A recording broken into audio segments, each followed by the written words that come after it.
Oke, mari kita langsung bedah aja pembahasannya. Pernah nggak sih kalian ngebayangin gimana jadinya kalau augmented reality atau AR beneran dipakai buat belajar sehari-hari? Maksud saya, kita sering banget kan lihat AR di film fiksi ilmiah atau pas main game. Tapi gimana jadinya kalau teknologi super canggih ini benar-benar diterapin buat ngebantu kita nyerap pelajaran? Apakah bakal sekeren kelihatannya atau malah bikin pusing? Nah, hari ini kita bakal ngebedah sebuah studi baru yang ngebahas tuntas soal dampak nyata AR di dunia pendidikan. Yuk, kita mulai. Pertanyaan ini pasti sering banget mampir di pikiran kita. Ya, kita semua tahu lah ya, AR itu keren banget. Bisa naruh dinosaurus 3D di tengah ruang tamu, atau majang lukisan Mona Lisa langsung di tembok kamar. Tapi pertanyaan terbesarnya, apakah teknologi ini emang beneran udah siap buat masuk ke ruang kelas kita? Apakah AR ini bisa jadi alat bantu belajar yang revolusioner, atau ujung-ujungnya cuma sekedar tren yang kelihatan canggih tapi aslinya ribet dipakai? Inilah inti dari pembahasan kita kali ini.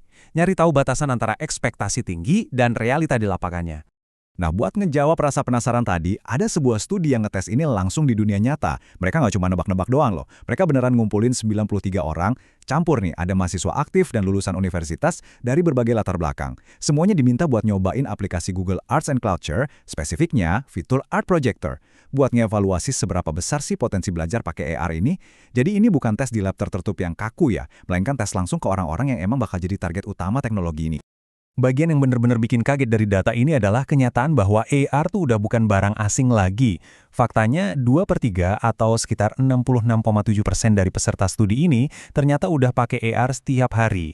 Entah itu lewat filter muka di media sosial, pakai Maps yang ada panah 3D-nya, atau pas lagi nyobain kacamata virtual di aplikasi belanja online. Ini buktiin kalau kita sebenarnya udah sangat terbiasa sama teknologi dasarnya. AR udah masuk ke rutinitas harian, bukan lagi sesuatu yang eksklusif atau bikin canggung. Dan karena udah terbiasa, nggak heran kalau ekspektasi mereka tinggi banget. Coba bayangin, lebih dari 80% responden, tepatnya 82,8%, ternyata udah sangat antusias buat pakai AR khusus untuk pendidikan. Mereka nggak cuma pengen main-main doang, mereka beneran ngelihat potensi AR buat ngebantu visualisasi konsep yang ribet dan bikin materi pelajaran jauh lebih interaktif. Jadi, dari segi minat dan permintaan pasar, waduh, ini sih udah jelas banget ada. Kalau datanya kita bedah lagi secara demografi, wajar sih kalau kelompok usia 18-25 tahun alias mahasiswa aktif jadi yang paling reseptif dan antusias sama AR ini. Mereka ngasih skor yang jauh lebih tinggi dibandingin kelompok usia 36 tahun ke atas. Terus, ada temuan menarik nih. Studi ini juga nyatat kalau partisipan pria ngelatorin tingkat persepsi kegunaan yang sedikit lebih tinggi dibandingin partisipan wanita, baik buat belajar maupun aktivitas harian. Nah, dari sini kita dapat gambaran jelas kira-kira siapa yang bakal jadi pengguna garis depan dari teknologi pendidikan ini? Nah, sekarang kita masuk ke bagian kedua, pengecekan realita usabilitas, menguji ekspektasi. Oke, mari kita mulai simulasi perjalanannya. Gimana sih rasanya pas pertama kali buka aplikasi ini? Kabar baiknya, impresi pertamanya mulus banget. Proses unduh dan buka aplikasi itu super gampang. 100%, ya semua pesertanya berhasil ngelewatin tahap ini tanpa drama sama sekali. Ini penting banget kan? Akses awal yang gampang itu kunci biar pengguna nggak keburu males atau nyerah duluan sebelum belajar. Tapi tunggu dulu, masalah langsung muncul begitu mereka masuk ke dalam aplikasinya. Lebih dari seperempat pengguna, atau 26,3%, ternyata kebingungan setengah mati cuma buat nyari di mana sih letak fitur edukasi Art Projector ini? Bayangin deh, kalau seperempat dari siswa di kelas kalian aja nggak bisa nemuin tombol mulai buat belajar, ya itu artinya ada masalah besar di desain antarmukanya kan? Fitur utama itu mestinya kelihatan jelas, bukan malah disembunyiin. Coba kita lihat kelanjutannya, karena masalahnya ternyata numpuk. Setelah susah payah nemuin fiturnya, hampir separuh dari mereka, sekitar 47,3%, malah kesulitan pas mau ganti karya seni di menu navigasi dasarnya. Fiturnya sih jalan, tapi cara pakainya sama sekali nggak kerasa natural. Pengguna jadi harus nebak-nebak cara geser gambarnya. Dan jujur aja, hal sepele kayak gini tuh dijamin langsung merusak konsentrasi belajar. Nah, angka yang satu ini benar-benar harus kita perhatiin, 36,8%. Ini adalah jumlah orang yang kesulitan pas nyoba muter-muter atau ngezoom lukisan digital AR-nya. Padahal, alasan utama kita pakai AR buat belajar kan justru buat interaktivitas ya kan? Biar bisa ngelihat objek dari deket, ngeksplorasi detailnya. Kalau kontrol layarnya aja bikin bingung dan nggak responsif, ya nilai jual utama dari AR itu sendiri jatuhnya malah hilang. Dan ini dia nih, bisa dibilang kelemahan yang paling fatal buat sebuah aplikasi edukasi. Bayangin lagi asik-asiknya belajar, teks penjelasannya kepotong dan nggak bisa diklik buat dibaca lebih lanjut. Proses belajarnya benar-benar langsung buntu. Desain antarmuka yang buruk di sini bukan cuma bikin kesel, tapi secara harfiah ngeblokir akses informasi yang lagi dicari sama penggunanya. Bener-bener disayangkan banget. Kalau ditarik kesimpulan, kita ketemu sama ironi yang lumayan nyesek.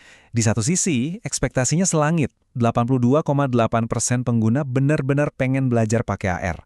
Tapi realitanya, mereka malah dihajar sama pengalaman pengguna atau UX yang penuh hambatan. Ribet nyari tombol, susah geser gambar, sampai teks yang kepotong tadi semuanya numpuk jadi pengalaman yang melelahkan. Jarak antara apa yang pengguna harapkan sama apa yang benar-benar disajikan tuh ternyata masih jauh banget. Jadi, poin krusialnya gini.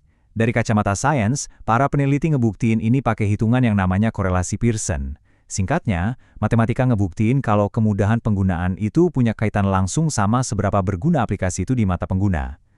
Kalau aplikasi AR-nya kaku dan bikin pusing, pengguna bakal otomatis mikir, aplikasi ini mah nggak ada gunanya buat belajar, meskipun aslinya materinya bagus banget.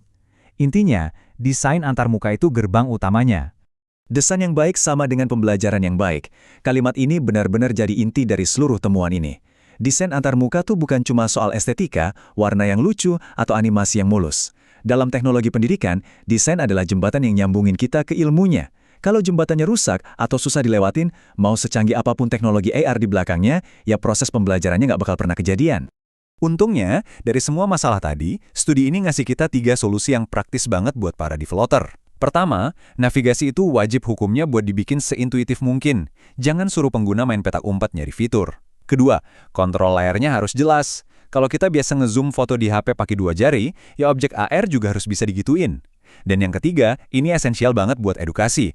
Pastiin semua teks penjelasannya bisa dibaca utuh tanpa terpotong. Jadi, ini menyisakan satu pertanyaan besar buat kita semua.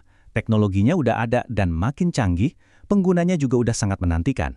Seiring AR terus berkembang, apakah cuma masalah sepele kayak desain antarmuka yang buruk yang bakal ngehalangin teknologi ini buat ngerevolusi ruang kelas kita? Ini jelas PR besar buat para kreator masa depan. Nah, kira-kira gimana menurut kalian? Terima kasih udah ngikutin pembahasan kita kali ini, dan sampai jumpa di eksplorasi seru berikutnya.